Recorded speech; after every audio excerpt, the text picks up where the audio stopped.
അങ്ങനെ മാതാവിൻ്റെ പ്രതീക്ഷീകരണ സാക്ഷിയായി എന്നെ എൻ്റെ കുടുംബത്തെയും ഈ അൾത്താരയിൽ നിർത്തിയതിന് കൃപാസന അമ്മയ്ക്കും തിരുകുമാരനും കോടാനുകൂടി നന്ദി പറയുന്നു. എൻ്റെ പേര് സൗമ്യ. ഞാൻ മൂവാറ്റുപുഴ അടുത്തുള്ള ആയവന ഇടവകയിൽ നിന്ന് വരുന്നു. ഞാൻ ആദ്യമായിട്ട് ഉടമ്പടി എടുത്തത് 30/6/2025 അപ്പോൾ അന്ന് ഞങ്ങൾക്ക് എൻ്റെ ഭർത്താവിന് സ്ഥിരമായിട്ടൊരു ജോലിയില്ലായിരുന്നു. മാനത്തൂർ എന്ന് പറഞ്ഞ സ്ഥലത്ത് ജോലി ചെയ്തുകൊണ്ടിരിക്കുകയായിരുന്നു. പക്ഷേ അവിടെ എന്തോ പണി ഒക്കെ ആയതുകൊണ്ട് കുറേ നാളത്തേക്ക് ഒരു 10-15 ദിവസത്തോളം ജോലിയില്ലാതെ വിഷമിച്ചു. അപ്പോൾ കുട്ടികളുടെ ഫീസ്, അങ്ങനെ വീട്ടു ചിലവ്, എല്ലാ കാര്യത്തിനും ബുദ്ധിമുട്ടായിരുന്നു. അപ്പോൾ ഞാൻ ഇവിടെ വന്ന് മാതാവിൻ്റെ അടുത്തൊന്ന് ഉടമ്പടിയിൽ നിയോഗം വെച്ചു. എൻ്റെ ഭർത്താവിന് സ്ഥിരമായിട്ടൊരു ജോലി വേണം, പിന്നെ വീടിൻ്റെ അടുത്താണ്, ഡെയിലി വന്ന് പോകാവുന്ന ദൂരത്തിൽ ആയിരിക്കണം ജോലിയെന്ന് മാതാവിനോട് പറഞ്ഞു. അത് കഴിഞ്ഞ് ഇവിടെ വന്ന് രണ്ടാമത് ഉടമ്പടി പുതുക്കാൻ വേണ്ടി ഞങ്ങൾ വന്നതിൻ്റെ പിറ്റേ ദിവസം തന്നെ മാതാവ് ഞങ്ങളുടെ വീടിൻ്റെ അടുത്ത് തന്നെ 15 മിനിറ്റേ ഉള്ളൂ വീട്ടിൽ നിന്ന് പണിസ്ഥലത്തേക്ക് പോകാൻ. അത്രയും ദൂരത്തിൽ മാതാവ് ജോലി തന്ന് അനുഗ്രഹിച്ചു. എല്ലാ ദിവസവും ഉടമ്പടി ഉപ്പും തൈലവും വെച്ച് ഞങ്ങൾ പ്രാർത്ഥിക്കുമായിരുന്നു. ഭർത്താവിൻ്റെ നെറ്റിയിൽ കുരിശ് വരച്ച് മാതാവിനോട് പ്രാർത്ഥിക്കും. ജപമാല ഒരു ദിവസം പോലും മുടക്കാറില്ലായിരുന്നു. മുട്ടുകുത്തി മാതാവിനോട് കരഞ്ഞു പ്രാർത്ഥിച്ചു. അപ്പോൾ അതുപോലെ അത്രയും അടുത്ത് മാതാവ് എൻ്റെ ഭർത്താവിന് ജോലി തന്ന് അനുഗ്രഹിച്ചു. പരിശുദ്ധ അമ്മയ്ക്ക് ഒരുപാട് നന്ദി. രണ്ടാമത്തെ എൻ്റെ സാക്ഷി എന്ന് പറയുന്നത് കേട്ടറ്റ് പരീക്ഷ. ഞാൻ കുറേ നാളായിരുന്നു കേട്ടറ്റ് പരീക്ഷ എഴുതാൻ തുടങ്ങിയിട്ട്. 7 തവണ ഞാൻ കേട്ടറ്റ് പരീക്ഷ എഴുതി. പക്ഷെ ഒന്നും എനിക്ക് കിട്ടിയില്ല. അവിടെ പരീക്ഷയ്ക്ക് ചെന്ന് കഴിയുമ്പം എനിക്ക് ക്വസ്റ്റ്യൻസ് ഒന്നും ആൻസർ ചെയ്യാൻ പറ്റുന്നില്ലായിരുന്നു.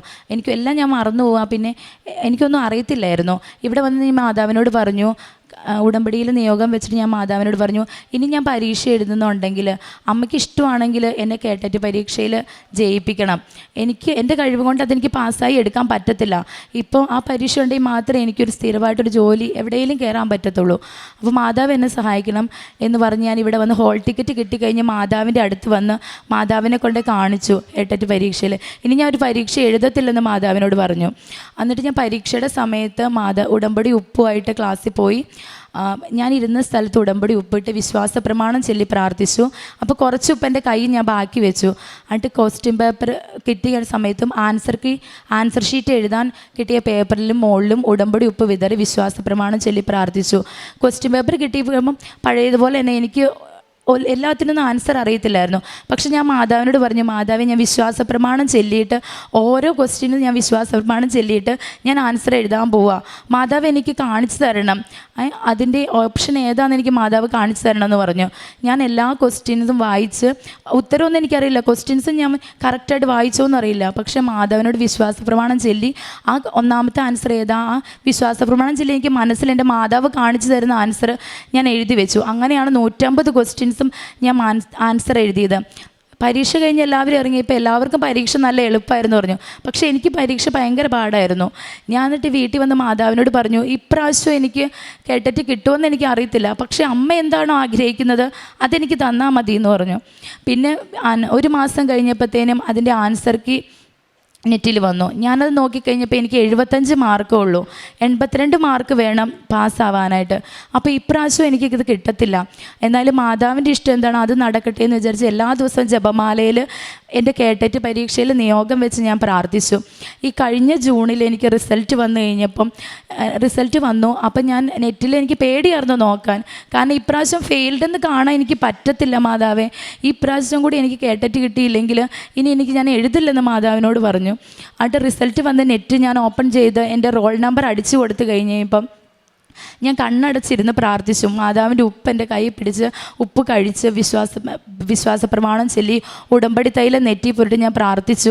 10 മിനിറ്റ് ഞാൻ കണ്ണടച്ച് തുറന്നു കഴിഞ്ഞപ്പം അതിനകത്ത് പാസ്ഡ് എന്നാണ് കണ്ടത്. മാതാവ് ഒരിക്കലും ഞാൻ പ്രതീക്ഷിച്ചില്ല കേട്ടിട്ട് പരീക്ഷയ്ക്ക് എനിക്ക് ഇങ്ങനെ ഒരു 82 മാർക്ക് നൽകി മാതാവ് എന്നെ അനുഗ്രഹിച്ചു. മാതാവിന് കോടാനുകൂടി നന്ദി പറയുന്നു. അടുത്ത 3ാമത്തെ സാക്ഷി എന്ന് പറയുന്നത്, ഞങ്ങളെല്ലാവരും ഒരുമിച്ച് ഒരു കൂട്ടുകുടുംബത്തിലാണ് താമസിച്ചുകൊണ്ടിരുന്നത്. അപ്പോൾ ചേട്ടനൊക്കെ 2 ആൺകുട്ടികളാണ്. അപ്പോൾ അനിയൻ്റെ കല്യാണം കഴിഞ്ഞപ്പം അവരും താമസിക്കാനായിട്ട് വന്നപ്പോൾ ഞങ്ങൾക്ക് എല്ലാവർക്കും താമസിക്കാനുള്ള ബുദ്ധിമുട്ടുണ്ടായിരുന്നു. അപ്പോൾ ഞങ്ങൾക്ക് മറ്റൊരു വീടെടുത്ത് വാടകയ്ക്കായാലും പോകണമെന്ന് ആഗ്രഹം ഉണ്ടായിരുന്നു. പക്ഷെ ഞങ്ങൾ ഒരുപാട് വീടുകൾ കണ്ടു. പക്ഷെ അതൊന്നും ഞങ്ങൾക്ക് ഇഷ്ടപ്പെട്ടില്ല. ഞങ്ങൾക്ക് ഇഷ്ടപ്പെടുന്ന വീടുകൾ ചിലപ്പം അവിടുത്തെ ഓണർ പറയും അത് ശരിയല്ല, അങ്ങനെ സൗകര്യങ്ങളൊക്കെ കുറവാണ്, നിങ്ങൾ വേറെ നോക്കിക്കോളാൻ എന്നൊക്കെ ഞങ്ങളോട് പറഞ്ഞു. അങ്ങനെ എന്താ പറയണതെന്ന് ഞങ്ങൾക്ക് അറിയത്തില്ലായിരുന്നു. അത് കഴിഞ്ഞപ്പോൾ ഞങ്ങൾ വീട്ടിൽ നിന്ന് ഞാനും ഹസ്ബൻഡും കൂടി കൊന്ത ചൊല്ലി പ്രാർത്ഥിച്ച് കഴിഞ്ഞപ്പോൾ മാതാവ് പറഞ്ഞു, നിനക്ക് എന്താണോ ഞാൻ കരുതി വെച്ചിരിക്കുന്നത്, എൻ്റെ മനസ്സിൽ തോന്നി നിനക്ക് എന്താണോ കരുതി വെച്ചിരിക്കുന്നത് അത് ഏറ്റവും നല്ല ബെസ്റ്റായിരിക്കും ഞാൻ നിനക്ക് തരുന്നതെന്ന് പറഞ്ഞു. അപ്പം ഞാൻ എൻ്റെ ഹസ്ബൻഡിനോട് പറഞ്ഞു, നമുക്കിതിലും നല്ലത് എന്തോ തരാൻ വേണ്ടി മാത്രമാണ് ഇതെല്ലാം മാറ്റിക്കൊണ്ട് നടക്കണേന്ന് പറഞ്ഞു. ഒരു വാടക വീട്ടിലും ഞങ്ങളെ മാതാവ് കിടത്തിയില്ല.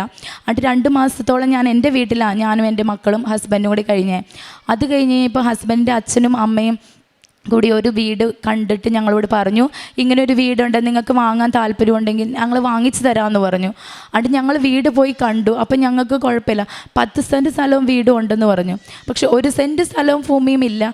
ഇവിടെ വന്ന് ഞാൻ മാതാവിനോട് പറഞ്ഞു, ഞങ്ങളുടെ പേരിൽ 1 സെൻറ്റ് സ്ഥലം ഭൂമി ഇല്ല തിരിക്കുന്നത്, ഞങ്ങൾക്ക് ചെറുതാണേലും ഒരു വീട് നൽകി അനുഗ്രഹിക്കണമെന്ന മാതാവിനോട് ഞാൻ ഉടമ്പടിയിൽ നിയോഗം വെച്ചത്.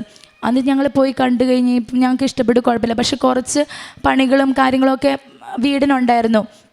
പക്ഷെ അതൊക്കെ കുഴപ്പമില്ല, മാതാവിൽ സമർപ്പിച്ച് ജപമാല ചൊല്ലി പ്രാർത്ഥിച്ചു. പക്ഷെ ആ പണികൾക്കുള്ള പൈസയും ഇതൊക്കെ എവിടുന്നാ മാതാവ് ഞങ്ങൾക്ക് തന്നേന്നറിയില്ല. ഓരോ ദിവസം ഒന്നിനെക്കുറിച്ച് ഞങ്ങൾക്ക് ടെൻഷൻ അടിക്കേണ്ടി വന്നില്ല. നാളെ എന്ത് ചെയ്യും എന്ന് ഒരിക്കലും ഞങ്ങൾ ആലോചിച്ചില്ല. എല്ലാ ദിവസവും ജപമാലയിൽ നിയോഗം വെച്ചു, നാളത്തെ ഞങ്ങളുടെ പണി നന്നായിട്ടിരിക്കണമെന്ന് എന്ന് പറഞ്ഞുകൊണ്ട്. അപ്പം ഞാൻ എല്ലാ ദിവസവും ആ പണികൾക്കുള്ള പൈസയും എല്ലാം തന്നു. ഉടമ്പടി ഉപ്പും വെഞ്ചരിച്ച് അതിനകത്ത് തൈലവും ഒക്കെ ഞങ്ങൾ എന്നും പ്രാർത്ഥിക്കുമായിരുന്നു. നെറ്റിയിൽ കുരിശ് വരയ്ക്കും. വീടിൻ്റെ അവിടെ ഞങ്ങൾ വാങ്ങാൻ ഉദ്ദേശിച്ച വീടിൻ്റെ 4 ചുവരുകളിലും ഉടമ്പടി ഉപ്പ് കൊണ്ടിട്ട് വിശ്വാസ പ്രമാണം ചൊല്ലി പ്രാർത്ഥിച്ചു. മാതാവ് എനിക്കുള്ളതാണെങ്കിൽ എനിക്കിത് നീ തരണേന്ന് പറഞ്ഞ് പ്രാർത്ഥിച്ചു കഴിഞ്ഞപ്പം ഒരു ദിവസം ഞങ്ങളത് കണ്ടു കഴിഞ്ഞിട്ട് അവർ ഞങ്ങളോടൊന്നും പറഞ്ഞില്ല, ഇത് തരാം വിൽക്കാം ഞങ്ങൾക്ക് താല്പര്യമുണ്ടെന്നൊന്നും പറഞ്ഞില്ല. അപ്പം ഞങ്ങളോർത്ത് ഇതും ഞങ്ങൾക്ക് കിട്ടത്തില്ലായിരിക്കും എന്ന് വിചാരിച്ച് പ്രാർത്ഥിച്ചുകൊണ്ടിരുന്നു. അപ്പോൾ രാത്രി ഒരു ദിവസം മാതാവ് ഒരു സൗണ്ട് പോലെ എനിക്ക് തോന്നി, ഇത് നിനക്കുള്ള വീടാണ്, ഇത് ഞാൻ നിനക്ക് തന്നെ തരുള്ളൂ എന്ന് എന്നോട് പറഞ്ഞു. പെട്ടെന്ന് ഞാൻ കണ്ണുറന്ന് നോക്കിയപ്പോൾ ആരെയും കണ്ടില്ല.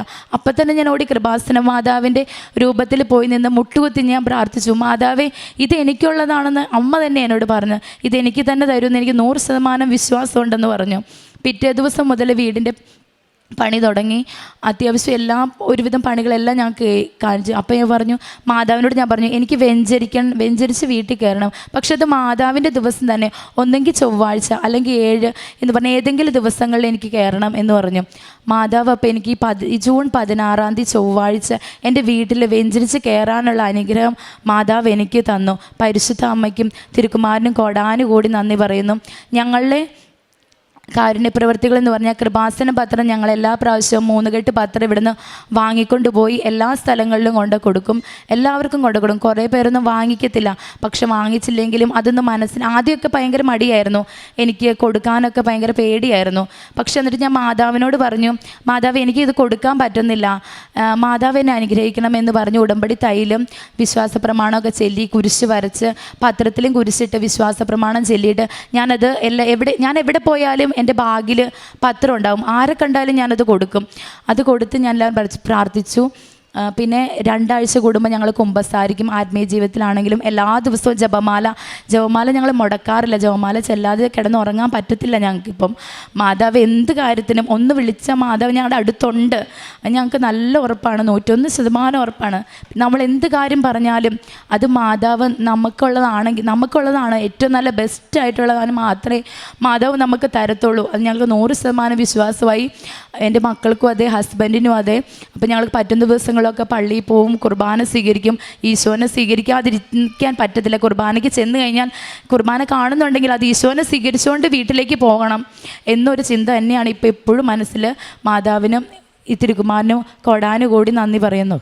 പ്രഭാഷകന്റെ പുസ്തകം 39-ാം അധ്യായം 33 വാക്യങ്ങൾ. കർത്താവിൻ്റെ പ്രവൃത്തികൾ ഉത്തമമാണ്, യഥാസമയം അവിടുന്ന് ആവശ്യങ്ങൾ നിറവേറ്റുന്നു. ഒന്ന് മറ്റൊന്നിനേക്കാൾ മോശമാണെന്ന് പറയാനാവില്ല, ഓരോന്നും യഥാകാലം നന്മയായി തെളിയും. പരിശുദ്ധ മാതാവിൻ്റെ പ്രത്യക്ഷീകരണ സാക്ഷികളായിട്ട് സൗമ്യ ശ്രീലാൽ തൻ്റെ അനുഭവ സാക്ഷി നമുക്ക് മുമ്പിൽ പങ്കുവെക്കുകയായിരുന്നു. ഈ മകളുടെ ജീവിതത്തിൽ കടന്നുപോയ പ്രതിസന്ധികൾ, ജീവിത പങ്കാളിക്ക് സ്ഥിരമായ ഒരു ജോലിയും അത് വീടിനടുത്ത് തന്നെ അത് സാധിക്കുകയും ചെയ്തു. അതോടൊപ്പം തന്നെ തൻ്റെ വിശ്വാസപൂർവ്വമുള്ള കേറ്ററ്റ് പരീക്ഷയും അത് 7 തവണ എഴുതിയെങ്കിലും അതിൽ ഫെയിലാവുകയാണ്. എന്നാൽ 8ാം പ്രാവശ്യം എഴുതുമ്പോഴാണ് പരിശുദ്ധ അമ്മയോടുള്ള പൂർണ്ണമായ വിശ്വാസത്തോടു കൂടി ഉടമ്പടി നേർച്ച വസ്തുക്കളാണെങ്കിലും ഓരോ ക്വസ്റ്റ്യന് അതിനു മുമ്പായിട്ട് വിശ്വാസ പ്രമാണം ചൊല്ലിയാണ് ഈ മകള് ഓരോ ചോദ്യത്തിനും ഉത്തരം നൽകിയത്. എന്നാൽ തൻ്റെ കഴിവ് കൊണ്ടല്ല, അവിടുത്തെ കൃപയാലാണെന്ന് ഉറച്ച വിശ്വാസത്തോടു കൂടിയാണ് ഈ കേറ്ററ്റ് പരീക്ഷ ഈ മകൾക്ക് പാസ്സാകുവാനായിട്ട് സാധിക്കുകയും ചെയ്തു. അതുപോലെ തന്നെ ഇവിടെ സ്വപ്നമായ ഒരു സ്വന്തമായിട്ടുള്ള വീടുകളും പല വിധത്തിൽ വാടക വീടുകൾ അന്വേഷിച്ചു പോയെങ്കിലും അവസാനം പരിശുദ്ധ അമ്മയുടെ ഇടപെടലിലൂടെ ഇവർക്ക് പൂർണ്ണമായിട്ടൊരു സ്വന്തമായ വീട് വാങ്ങിക്കുവാനും പരിശുദ്ധ അമ്മയോട് ചേർന്നുകൊണ്ട് ഒരു നല്ല വീട്ടിലേക്ക് താമസിക്കാനൊക്കെ സാധിക്കുകയും ചെയ്ത് ഉടമ്പടിയോട് ചേർന്നുള്ള അവരുടെ ജീവിതം തന്നെയാണ്. അതോടൊപ്പം തന്നെ ഇമ്മകളുടെ വാക്കുകളിൽ തന്നെ പ്രകടമായിരുന്നു, ഓരോ ദിനവും കുർബാന കൂടുമ്പോൾ അത് ഈശോയെ സ്വീകരിച്ച് വേണം കടന്നു പോകുവാനായിട്ട്.